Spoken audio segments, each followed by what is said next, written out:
Hey Social Tribe, welcome to the YouTube channel Social Sutras. Sutras to simplify social thought. इस video में हम बात करेंगे ऑक्सफॉर्म की रिसेंटली रिलीज रिपोर्ट के बारे में, in which the Oxfam is saying world may have its first trillionaire in 10 years, but eradicating poverty will take 230 years. गरीबी उन्मूलन या गरीबी को हटाने में हमको 230 साल लग जाएंगे कम से कम, और दुनिया का पहला खरबपति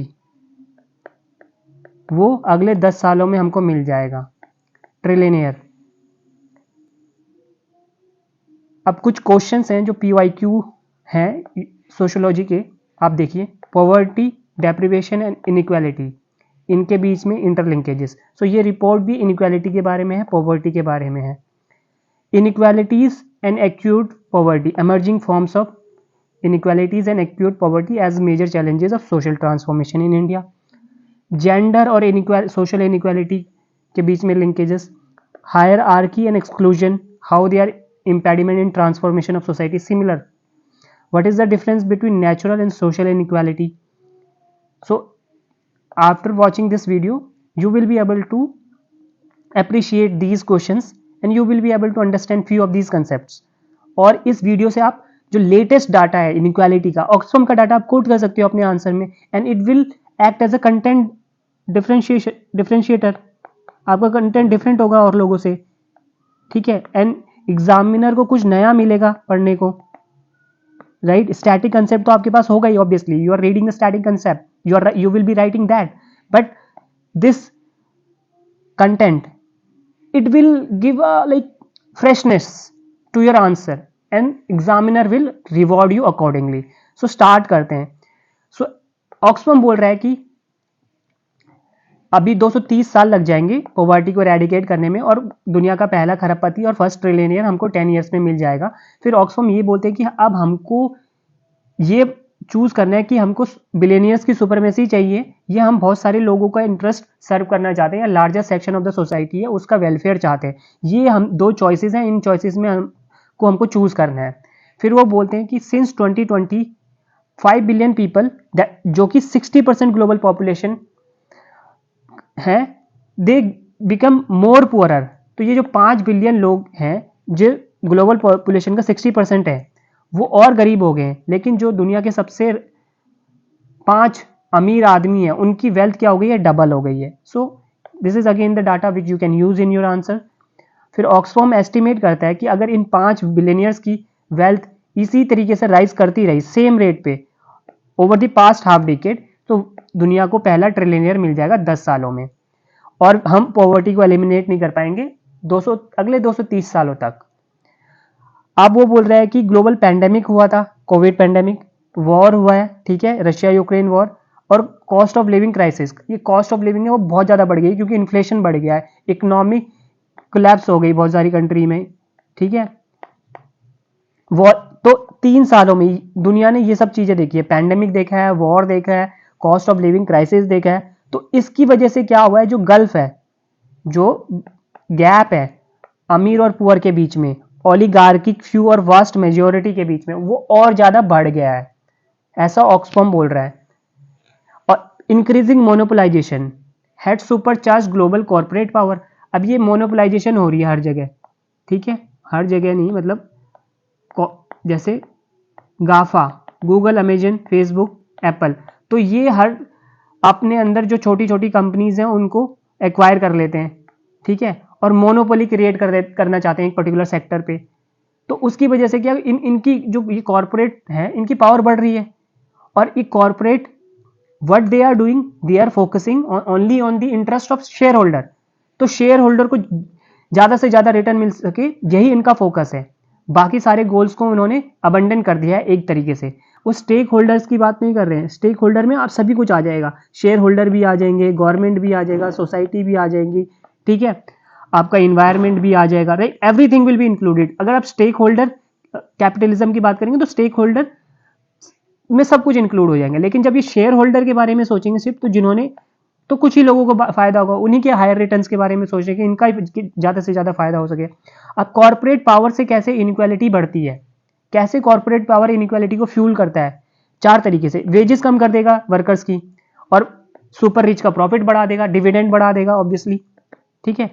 टैक्सेस अवॉइड करते हैं ये, ठीक है। इसीलिए ओईसीडी का ग्लोबल मिनिमम टैक्स फ्रेमवर्क पे बात हो रही है, ठीक है। हम मतलब कोई भी कंपनी किसी भी कंट्रीज में उनका ऑपरेशन है तो एक मिनिमम परसेंटेज हम टैक्स लगाएंगे, जो बेस इरोजन प्रॉफिट शेयरिंग वाला होता है ना, कि वो प्रॉफिट को दूसरी जगह ले जाते हैं, दूसरी जुरिस्डिक्शन में ले जाते हैं ताकि टैक्स ना लग सके। तो उसको रोकने के लिए ओईसीडी काम कर रहा है डिफरेंट कंट्रीज के साथ मिलके।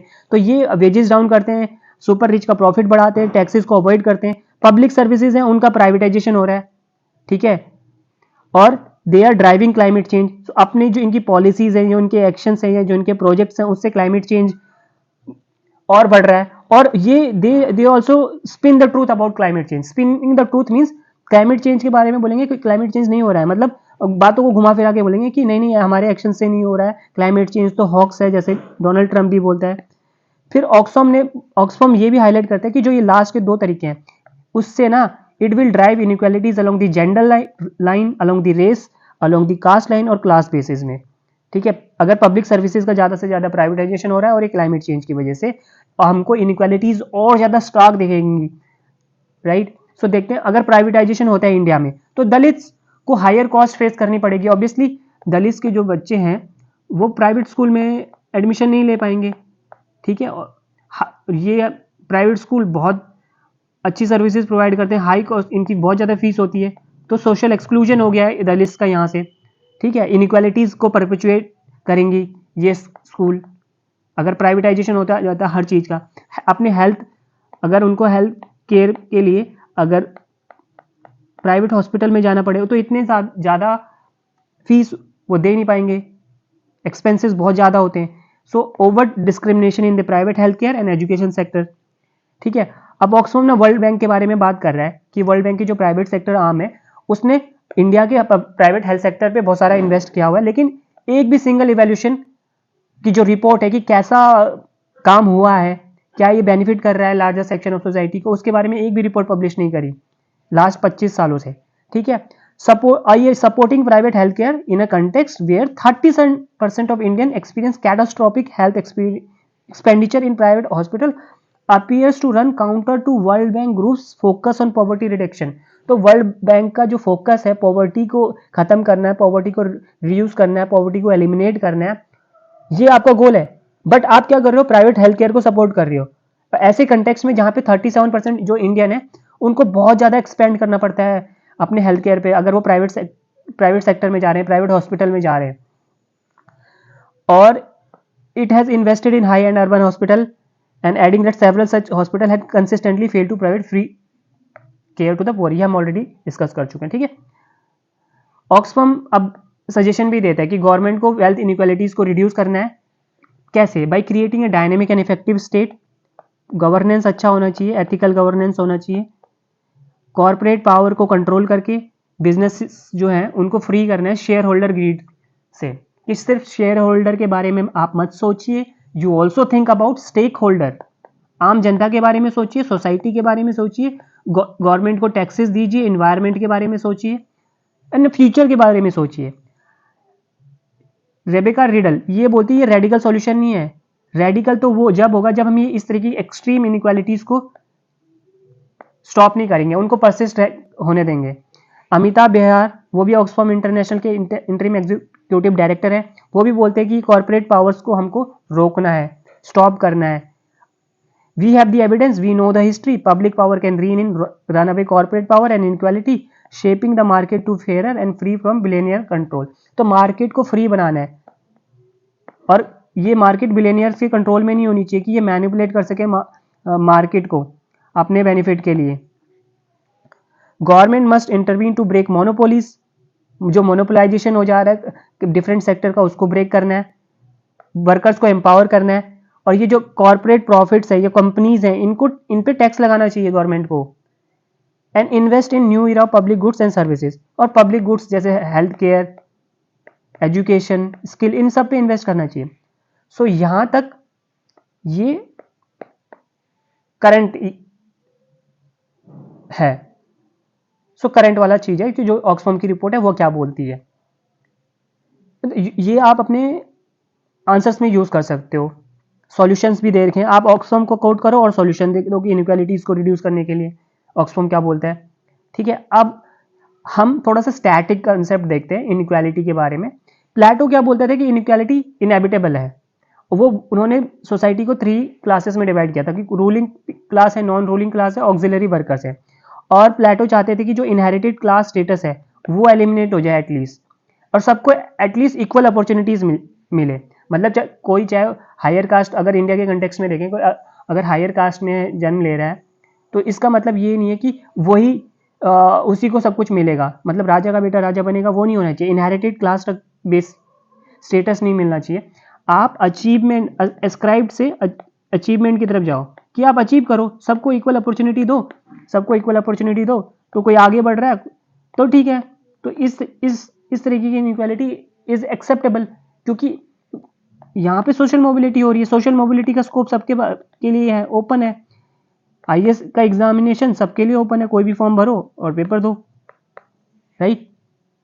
बट इनहेरिटेड क्लास स्टेटस, इसको एलिमिनेट करना है। अगर ऐसा हो जाता है कि किसी के पिताजी आईएएस हैं और उनको भी आईएएस बना दिया जाएगा, तो फिर ये क्या है, ये इनहेरिटेड है, एस्क्राइब्ड है, वो नहीं होना चाहिए। अचीवमेंट बेस्ड सोसाइटी की बात कर रहे हैं प्लेटो। एरिस्टोटल भी क्या बोलते हैं, उन्होंने 3 क्लासेस आइडेंटिफाई की थी, very rich, very poor and the moderate. और वो इनइक्वालिटीज के जो कॉन्सिक्वेंसेस थे उसके बारे में कंसर्न था उनको, उन्होंने एक्सप्रेस किया था कंसर्न। मैकेवली भी बोलता है कि inequality in certain situation is legitimate, but सबके पास इक्वल अपॉर्चुनिटी होनी चाहिए to become unequal, similar to the argument given by Plato. अब ये लिबर्टी, इक्वालिटी एंड फ्रेटर्निटी, ये टर्म हमें मिली फ्रेंच रेवोल्यूशन से। इक्वालिटी का मतलब हो क्या होता है, इक्वालिटी का मतलब आइडेंटिकल ट्रीटमेंट, सिमिलर, कोई भेदभाव नहीं, आइडेंटिकल ट्रीटमेंट, एटलीस्ट सिमिलर, ये इक्वालिटी है। अब पीटर सॉन्डर्स है, वो इक्वालिटी के बारे में क्या बोलते हैं, ये अपने आप आंसर्स में यूज कर सकते हो। पीटर सॉन्डर्स बात करते हैं फॉर्मल इक्वालिटी की। तो जैसे फॉर्मल इक्वालिटी का मतलब क्या है कि सपोज इंडियन कॉन्स्टिट्यूशन वो राइट टू इक्वालिटी की बात करता है, फ्रैटर्निटी की बात करता है, लिबर्टी की बात करता है, बट प्रैक्टिस में सेम नहीं हो सकता। मतलब कॉन्स्टिट्यूशन बात करता है इक्वालिटी की, लॉ में लिखा हुआ है इक्वालिटी, बट अगर आप प्रैक्टिस में देखोगे आप, तब आपको इक्वालिटी नहीं मिलेगी। आपको देखोगे कि मंदिर में जा रहे हैं तो कुछ वीआईपी लोगों को एंट्री मिल जाती है, सबको लाइन में लगना नहीं पड़ रहा है, उनको अलग से एंट्री मिल रही है। ये क्या है, इनइक्वालिटी है, यहाँ पे स्पेशल ट्रीटमेंट मिल रहा है किसी को। तो फॉर्मल और लीगल इक्वालिटी ये है कि कॉन्स्टिट्यूशन में लिखा हुआ है या किसी लॉ में लिखा हुआ है। अब उसके बाद वो इक्वालिटी ऑफ अपॉर्चुनिटी की बात करते हैं। तो इक्वालिटी ऑफ अपॉर्चुनिटी का मतलब ऐसी सोसाइटी, ये मेरिट बेस्ड सोसाइटी है, it is a merit based society. लेकिन ज़्यादातर सोसाइटी में अगेन ये इक्वालिटी ऑफ अपॉर्चुनिटी नहीं मिलती, सबको बराबर अपॉर्चुनिटीज़ नहीं मिलती। देन वो बात करते हैं इक्वालिटी ऑफ आउटकम की, और ये इक्वालिटी ऑफ आउटकम ये कैसी सोसाइटी को रिप्रेजेंट करता है, इगैलिटेरियन सोसाइटी को रिप्रेजेंट करता है। मतलब आपने कितने भी एफर्ट्स लगाए हों, इररिस्पेक्टिव ऑफ द एफर्ट्स, वो मैटर नहीं करेगा। मैटर क्या करेगा, आउटकम वो सबके लिए सिमिलर होना चाहिए, Marxist concept. So it provides for equality in terms of outcome irrespective of the efforts put by the members of that particular society. So ये पीटर सॉन्डर्स बात करते हैं फॉर्मल इक्वालिटी की, equality of opportunity and equality of outcome. अब वो ये भी बोलते हैं कि इक्वालिटी ऑफ अपॉर्चुनिटी जो है, it is often in contradiction to other equalities. ठीक है, जैसे आप पॉजिटिव डिस्क्रिमिनेशन प्रोवाइड करते हो इंडिया में, है ना, रिजर्वेशन होता है, बट ये क्या करता है, it actually discriminates others and it is leading to injustice as well. So वो बोलते हैं सॉल्यूशन क्या है इस प्रॉब्लम का, that we need to ensure people are de facto equal formally and are not denied their legitimate entitlements। तो उनके जो legitimate entitlements है ना, वो उन सबको मिलने चाहिए। ठीक है, ये बात करते हैं। तो ये formal equality, equality of opportunity and equality of outcome के बारे में पीटर सॉन्डर्स बोलते हैं।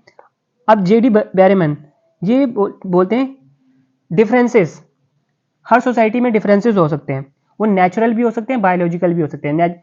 जैसे रेस के बेसिस पे, कलर के बेसिस पे, हाइट की, कोई किसी की हाइट ज़्यादा है, किसी की कम है, ठीक है, कोई मेल है कोई फीमेल है, ठीक है, किसी कोई ब्लैक है कोई ब्राउन है कोई येलो है कोई वाइटिश है स्किन कलर, ये डिफरेंसेस है, ये नेचर ने दिया है। बट अब जब उन डिफरेंसेस को क्या करोगे, उन डिफरेंसेस में कुछ वैल्यू अटैच करोगे, जैसे आप बोलोगे कि काले लोग इंफीरियर है या गोरे लोग सुपीरियर है, या जो लंबा है वो सुपीरियर है और जो छोटा हाइट का है वो इंफीरियर है। जब इस तरीके की वैल्यू अटैच कर देते हो, सुपीरियरिटी की, डिजायरेबिलिटी की, प्रेफरेबिलिटी की, कि मुझे गोरा बनना है या मुझे लंबा होना है, ठीक है, तो जब आप डिफरेंसेस में वैल्यू अटैच कर देते हो, जो डिफरेंसेस नेचुरल बेसिस पे थे, ठीक है, नेचर ने आपको बनाया था, नेचर ने आपको कुछ क्वालिटीज दी थी, ठीक है, वो उसकी वजह वो डिफरेंसेस हैं। बट जब आप इनमें वैल्यू अटैच करते हो और उसके बाद किसी एक चीज को सुपीरियर बोलते हो और दूसरी चीज को इंफीरियर बोलते हो, एक चीज को डिजायरेबल बोलते हो और दूसरी चीज को नॉन डिजायरेबल बोलते हो, एक को प्रेफरेबल एंड दूसरे को नॉन प्रेफरेबल, तब सोशल इनइक्वालिटीज क्रिएट होती हैं। तो ये डिफरेंसेस और सोशल इनइक्वालिटीज के बीच में डिफरेंस है। जेडी बेरमैन बात करते हैं, रूसो भी नेचुरल और फिजिकल इनइक्वालिटी की बात करते हैं और मोरल और पॉलिटिकल इनइक्वालिटी की बात करते हैं। वही सेम नेचुरल और फिजिकल इनइक्वालिटी क्या, it can be based on the basis of age, health, bodily strength, mental abilities. और पॉलिटिकल इनइक्वालिटी मतलब किसी के पास ज्यादा पावर है और किसी के पास ज्यादा प्रेस्टीज है। रूसो बोलते थे बायोलॉजिकल इनइक्वालिटीज हैं, ठीक है, they are less important. Biological inequalities जो हैं वो ज्यादा इंपॉर्टेंट नहीं है, but socially created inequalities they provide the major basis for system of social stratification. Social stratification किसके बेसिस पे होता है, जो सोसाइटी ने इनइक्वालिटीज क्रिएट की हैं उसके बेसिस पे होता है, ना कि बायोलॉजिकल इनइक्वालिटीज के बेसिस में और बायोलॉजिकल डिफरेंसेस के बेसिस में। उसको रूसो कम वैल्यू देता है, लेकिन आंद्रे बेते वो बोलते हैं natural inequality is based on differences in quality. ये जो नेचुरल इनइक्वालिटी की आप बात करते हो वो किसके बेसिस पे है, डिफरेंसेस इन क्वालिटी, मतलब डिफरेंसेस हैं लोगों के बीच में, सपोज एज के बेसिस पे डिफरेंसेस हैं, है ना, या हाइट के बेसिस पे डिफरेंसेस हैं या कलर के बेसिस पे डिफरेंसेस हैं। बट अब इन पे क्वालिटी आप लगा रहे हो, क्वालिटी मतलब अच्छा बुरा, डिजायरेबल अनडिजायरेबल, और वो बोलते हैं कि qualities are not there just there so to say in nature. ये क्वालिटीज नेचर में नहीं है, they are as human beings have defined them. Qualities को कौन डिफाइन कर रहा है, ह्यूमन बींग, मतलब डिजायर, यंग और ओल्ड, किस एज को आप डिजायर करते हो, प्रेफर करते हो यंग को, तो ओल्ड को डिजायर नहीं कर रहे हो, तो आपने ये क्वालिटी अटैच करी है, ठीक है। So human beings have defined them in different societies in different epochs. जैसे कि ओल्ड एज का एग्जांपल है ऑस्ट्रेलियन ट्रेडिशनल एबोरिजिन सोसाइटी में जो एल्डरली लोग हैं उनको बहुत ज़्यादा प्रेस्टीज मिलता है, पावर मिलती है, और वो जो एल्डरली हैं वो उस ट्राइब्स के सारे अफेयर्स को कंट्रोल करते हैं। लेकिन वेस्टर्न सोसाइटी में क्या होता है, वेस्टर्न सोसाइटी में क्या होता है, जो एल्डरली पीपल हैं उनको पेंशन ऑफ कर दिया जाता है, दे आर पेंशन ऑफ, कि आपको पेंशन मिलेगी, आपको काम पे आने की जरूरत नहीं है, ठीक है, you are not fit enough to work now, ठीक है। तो यहाँ पे ओल्ड एज की एक अलग डेफिनेशन है, एक डिफरेंट मीनिंग अटैच कर दिया आपने यहाँ पे, ठीक है, वेस्टर्न सोसाइटी में। और ऑस्ट्रेलियन ओरिजिन सोसाइटी में different meaning. Australian origin society में एल्डरली पीपल की बहुत ज़्यादा रिस्पेक्ट होती है, उनके पास पावर होती है, प्रेस्टीज होती है। लेकिन वेस्टर्न सोसाइटी में जैसे जैसे आप बूढ़े होते हो, आपकी एज बढ़ती है, आपकी पावर प्रेस्टीज सब कम हो जाती है।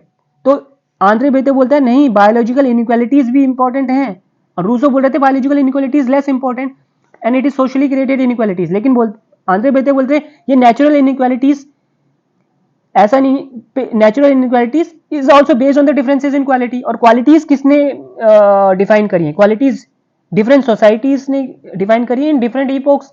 तो हमने ही डिफाइन करा ना कि ओल्ड एज प्रेफरेबल है या यंग एज ज्यादा प्रेफरेबल है, ये डिजायरेबल है, वो डिजायरेबल है।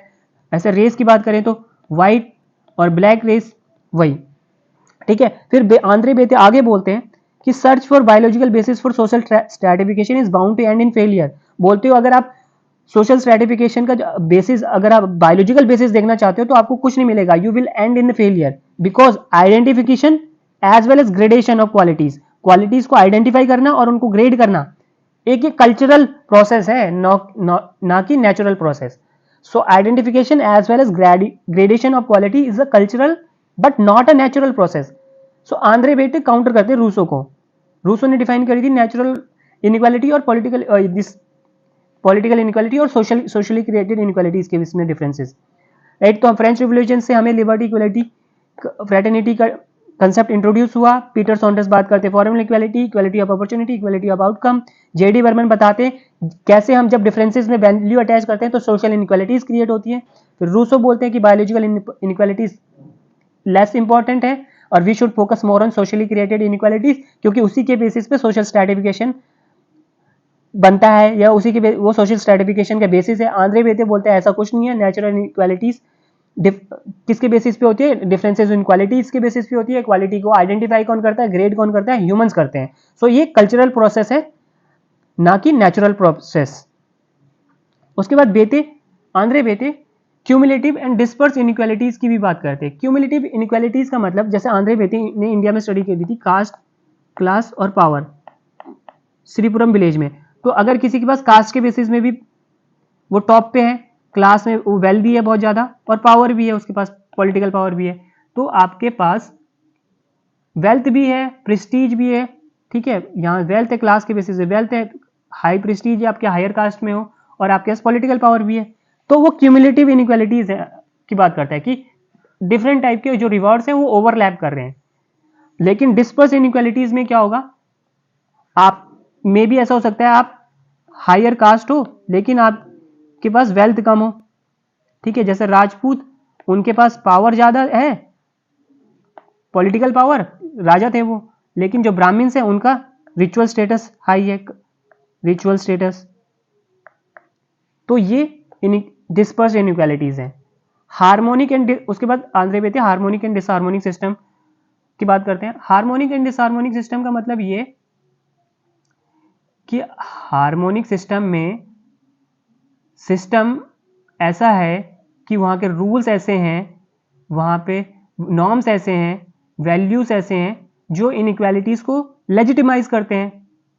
लेकिन डिसहार्मोनिक सिस्टम में क्या होगा, रूल्स और रेगुलेशन तो बात करेंगे इक्वालिटी की, लेकिन सच में क्या होगा, प्रैक्टिस में क्या होगा, प्रैक्टिस में इनइक्वालिटी होगी। तो यहाँ पे जब जिस डिसहार्मोनिक सिस्टम में कन्फ्लिक्ट ज़्यादा होते हैं और हार्मोनिक सिस्टम में कन्फ्लिक्ट कम होंगे। क्यों होंगे कम, क्योंकि यहाँ पे तो रूल्स ही ऐसे हैं ना जो इनइक्वालिटीज को लेजिटिमाइज कर रहे हैं। जैसे कास्ट सिस्टम, तो कास्ट सिस्टम ने डिफाइन करा है कि ब्राह्मण टॉप पे होंगे और दलित बॉटम पे होंगे, तो कन्फ्लिक्ट कम होगा यहाँ पे, कि उनको दलित को पता कि भाई हमारे यही काम है, ब्राह्मण को पता हमारे यही काम है, ठीक है। लेकिन डिसहार्मोनिक सिस्टम में एग्जाम्पल लो कि कॉन्स्टिट्यूशन क्या बात करता है, इक्वालिटी की बात करता है। लेकिन अगर जब इनइक्वालिटी सोसाइटी में राइज करती है तो लोगों को दिखता है भाई कि आप तो इक्वालिटी की बात करो लेकिन मैं तो बहुत गरीब होते जा रहा हूँ और कुछ लोग बहुत अमीर होते जा रहे हैं, तो ये बहुत सारे गरीब लोग कुछ अमीर लोगों के अगेंस्ट हो जाएंगे, तो यहाँ पे कन्फ्लिक्ट होगा। सो इसको डिसहार्मोनिक सिस्टम बोलते हैं आंद्रे बेते, ठीक है। वैसे आप ये भी याद रखना, लुई दुमो वो भी दो चीज की बात करते हैं। इंडिया में वो बोलते हैं होमो हायरार्किकस है, हायरार्की है, और वेस्ट में होमो एक्युलस है, वेस्ट में इक्वालिटी है। तो बोलते हैं इंडिया में तो इनइक्वालिटी है और वेस्ट में इक्वालिटी है। मार्क्सिस्ट ये बोलते हैं इनइक्वालिटी किसकी वजह से होती है, because of unequal access to forces of production. Forces of production are owned by capitalist class. So capitalist class के पास सब कुछ है, दे आर दी ओनर, और जो वर्कर्स हैं, प्रोलिटेरियट्स हैं, उनके पास नहीं है। So because forces of production are not equally accessible to everyone, it leads to inequality. तो बेसिकली बोलते हैं कैपिटलिज्म इनइक्वालिटी क्रिएट करता है और कम्युनिज्म आएगा तो वहां पे इक्वालिटी होगी। फेमिनिस्ट बोलते हैं इनइक्वालिटी तो पैट्रियार्की के बेसिस पे होती है, तो आदमी लोग ज्यादा मजे लेते हैं, आदमी लोग बेनिफिट में रहते हैं, और जो फीमेल्स हैं, जो वुमेन हैं, उनको बहुत कुछ सहना पड़ता है। They are oppressed, they are suppressed, they are not allowed to rise. Functionalist बोलते हैं कि इनइक्वालिटीज तो इनएविटेबल है, इनइक्वालिटीज तो सोसाइटी में होनी ही होनी है, ठीक है, क्योंकि सबका टैलेंट अलग है, सबकी कैपेबिलिटीज अलग हैं। डेविस एंड मूर की थ्योरी आप पढ़ोगे, वो बोलता है कि रोल एलोकेशन, तो हम जो कुछ टॉप की पोजीशंस होती हैं तो उस टॉप की पोजीशन के लिए, इन इंपॉर्टेंट पोजीशन को फिल करने के लिए कुछ यूनिक टैलेंट चाहिए होता है, ठीक है। तो ये रोल एलोकेट करना है, तो वो हर कोई ये पोजीशन पे नहीं आ सकता, हर कोई ये काम नहीं कर सकता, तो इसलिए बोलते हैं इनइक्वालिटी तो होनी ही होनी है। और इनइक्वालिटी इसलिए भी इंपॉर्टेंट है so that all kinds of jobs are done. तो अगर कोई मीनियल जॉब है तो कौन करेगा? पुअर लोग करेंगे बिकॉज ऑफ इनइक्वालिटीज। बिकॉज अगर इनइक्वालिटीज नहीं होगी तो जो मीनियल जॉब्स हैं उनको कौन करेगा? विल्किंसन एंड पिकेट ये बोलते हैं कि इनइक्वालिटीज वो इंडिविजुअल्स, सिर्फ इंडिविजुअल्स के लिए हार्मफुल नहीं है, ये सोसाइटी के लिए भी हार्मफुल है। कैसे? क्योंकि जहां इनइक्वालिटीज ज्यादा होती है जिस सोसाइटी में, वहां पे हायर लेवल ऑफ मिसट्रस्ट होता है, ट्रस्ट नहीं होता है लोगों को आपस में। तो ट्रांजेक्शन्स अगर वो कुछ कर रहे हैं तो वो नहीं हो पाएंगे प्रॉपर, हमेशा एक डिस्ट्रस्ट बना रहेगा, मिसट्रस्ट होगा, तो कॉर्पोरेशन एंड हार्मनी नहीं होगी उस सोसाइटी में, और it will lead to social chaos in that particular society. तो इंडिविजुअल्स के लिए भी हार्मफुल है और सोसाइटी के लिए भी हार्मफुल है इनइक्वालिटी। गोरान थेरबोन ये बोलता है सोशल स्ट्रक्चर क्रिएट करता है इनइक्वालिटी, जैसे कास्ट सिस्टम। कास्ट सिस्टम ने बोला है ना कि दलित के बच्चे एजुकेशन नहीं ले सकते, जमीन पे ही बैठेंगे अगर क्लास में जा रहे हैं, ठीक है, वो प्रीस्ट नहीं बन सकते, तो ऑक्यूपेशनल डिफरेंसेस क्रिएट कर दिया on the basis of caste, ठीक है। तो सोशल स्ट्रक्चर क्रिएट करता है इनइक्वालिटीज, और उसके कॉन्सिक्वेंसेस भी बताते हैं गोरन थेरबोन। वो बोलता है कि अगर इनइक्वालिटी आपकी सोसाइटी में ज़्यादा है तो आपको हेल्थ केयर एक्सेस नहीं मिल पाएगा, तो प्री मैच्योर डेथ हो सकती है बच्चों की, बहुत सारे लोग बीमार हो सकते हैं, उनका आउट ऑफ पॉकेट एक्सपेंडिचर बढ़ सकता है, they will fall into the poverty, it leads to humiliation, it leads to loss of human rights, exclusion from mainstream society, you will feel powerlessness, you will feel dehumanized, it leads to violation of human dignity। ये गोरन थेरबोन बोल रहे हैं। तो he saying exclusion of poor and seclusion of elite from public has to be counter. तो poor को हम mainstream society से exclude करते हैं, दे आर डेलिबरेटली एक्सक्लूड, और कुछ लोग जो एलीट होते हैं वो इनवॉलेंट्री एक्सक्लूड हो जाते हैं, मतलब वो कुछ पर्टिकुलर स्पेसिस में नहीं आएंगे, ठीक है, मतलब वो पब्लिक हॉस्पिटल में नहीं जाएंगे, उनके पास जाने इलाज कराने के लिए, हेल्थ केयर के लिए टॉप क्वालिटी के प्राइवेट हॉस्पिटल है। तो सेक्लूजन ऑफ एलीट, तो ये वॉलेंट्री है, ये वॉलेंट्री है, वॉलेंट्री एक्सक्लूजन है। और पुअर का एक्सक्लूजन ये इनवॉलेंट्री है, ये चाहते नहीं है एक्सक्लूजन, बट इनको एक्सक्लूड किया जाता है फोर्सफुली। तो बोलता है हमको इन दोनों को काउंटर करना है अगर हमको एक बेटर सोसाइटी क्रिएट करनी है, इंक्लूसिव सोसाइटी क्रिएट करनी है, ठीक है। सो डीपीएसपीज भी उसी की बात करते हैं, पॉजिटिव डिस्क्रिमिनेशन की, हमने रिजर्वेशन का प्रोविजन किया है, पीडीएस हम प्रोवाइड करते हैं, कंसेशनल लोन्स मिलते हैं, ठीक है, सब्सिडीज प्रोवाइड करते हैं, फ्री एजुकेशन भी मिलती है, राइट टू एजुकेशन एक्ट है, चीपर मेडिसिन प्रोवाइड करते हैं। सो ये सारी चीज़ें हैं। I hope this videos help you, and इसमें से आप कुछ इंपॉर्टेंट करंट के पॉइंट्स ऑक्सफॉर्म की रिपोर्ट से एक्सट्रैक्ट कर सकते हो, और स्टैटिक वाला थोड़ा सा पोर्शन, ये सारे जो थिंकर्स हैं ये भी आपका रिवाइज हो गया होगा। This is all for this video, thank you, all the best.